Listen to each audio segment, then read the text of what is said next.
Katatapos lamang po ng Tokyo Olympics 2020 at sa kauna-unahang pagkakataon, nagwagi ng gold medal ang ating bansa sa katauhan ni Heidelin Diaz. And since 1932, ngayong taon po ang pinakamagandang performance ng Pilipinas sa Olympics. At naniniwala po ako na hindi lamang po ang mga atletang Pilipino ang nagsumikap para makapaglaro sa Olympics. Ang bawat atleta sa Olympics ay dumaan sa mahabang ensayo. It involves rigorous training, sleepless nights, at syempre iba rin po yung kaba kapag naroon na sa Olympics mismo. Kaya nga, ang sabi po ng isang atleta natin, sabi niya, hindi hihinto hanggang walang ginto.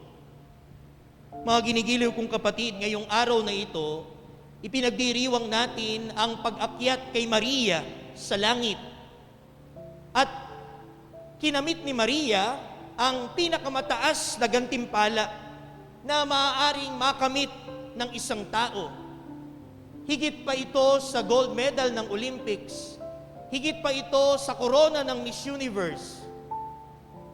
Ang kinamit ng mahal na Birheng Maria ay ang gantimpala ng langit.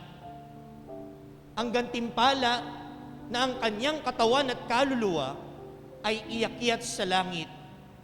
Hindi pinahintulutan ng Diyos na maagnas ang katawan ni Maria. Hindi pinahintulutan ng Diyos na ang kaluluwa ni Maria ay mauwi sa wala. Ang pag-akyat kay Maria sa langit ay ang isa o ang pinakadakilang gantimpala na maaaring ibigay ng Diyos sa isang tao. Ang tanong, kagaya rin ba tayo ng mga atleta na pagdating sa larangan ng pananampalataya, sasabihin nating hindi hihinto hanggang walang ginto. Hindi hihinto hanggang hindi pa banal. Si Maria ay ginantimpalaan ng Diyos dahil sa kanyang kabanalan. The only way to heaven is the way of holiness. At si Maria inakyat katawan at kaluluwa dahil sa kanyang kabanalan, sa kanyang pagsunod at pagkilala sa Diyos. Think of it this way. Yung bawat araw na dumaraan sa buhay natin ay isang pag-iensayo para sa magiging buhay natin sa kabila. Kung ano yung nararanasan natin ngayon, kung ano yung pinipili nating maranasan ngayon, malamang sa malamang, yun ang mararanasan natin sa kabilang buhay.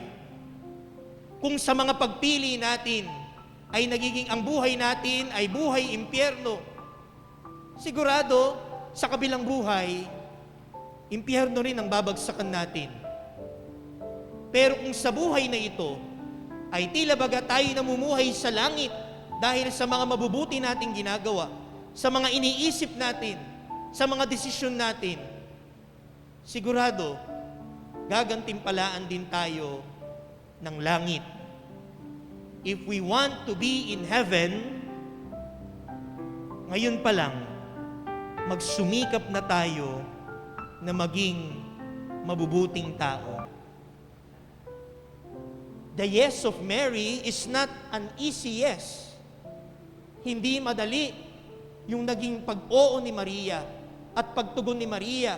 Simula pa lang, nung siya'y kagampan pa lang, o bago pa siya, nung pinagpahayag ang anghel sa kanya na siya'y mabubuntis, naroon ang panganib na siya'y husgahan at patayin ng kapwa niya mga Hudyo.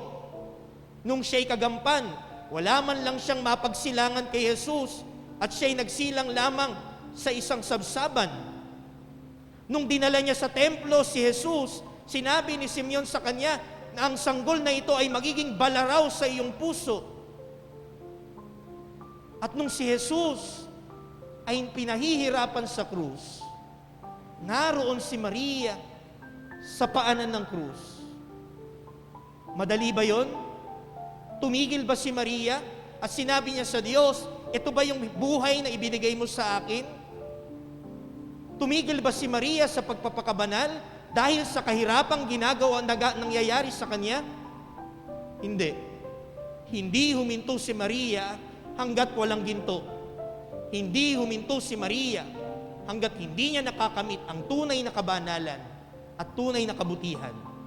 At ang pag-akyat sa kanya sa langit ay isang patunay na ginagantimpalaan ng Diyos ang mga taong nananatiling banal kahit mahirap.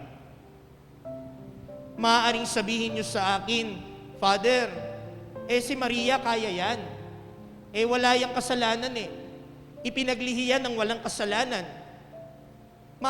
Kaya ni Maria yan. Pero tayo, Father, tao lamang tayo. Pero tandaan natin, lahat tayo ay binibigyan ng Diyos ng pagkakataong maging banal. Hindi man pantay-pantay ang yaman natin, hindi man pare-pareho ang ating talino at galing, tayong lahat ay binibigyan ng pagkakataon ng Diyos na maging mabuting mga tao.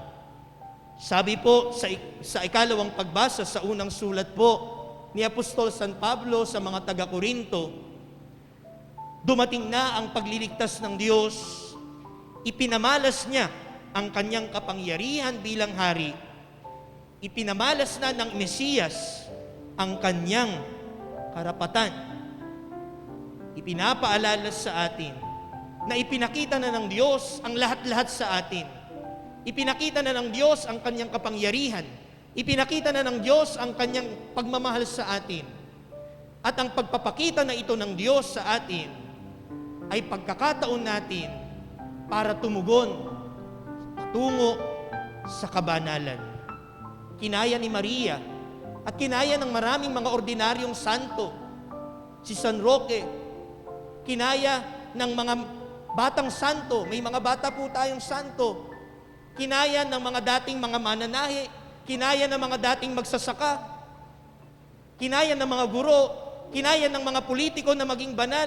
Marami tayong listahan ng mga banal na mga ordinaryong tao, pero pinili na maging mabuti at maging banal. Kung kaya nila, kaya natin. At kung nakamit ni Maria ang langit, sigurado, kung tayo magsusumikap gumawa ng mabuti, makakamit din natin ang langit. Amen.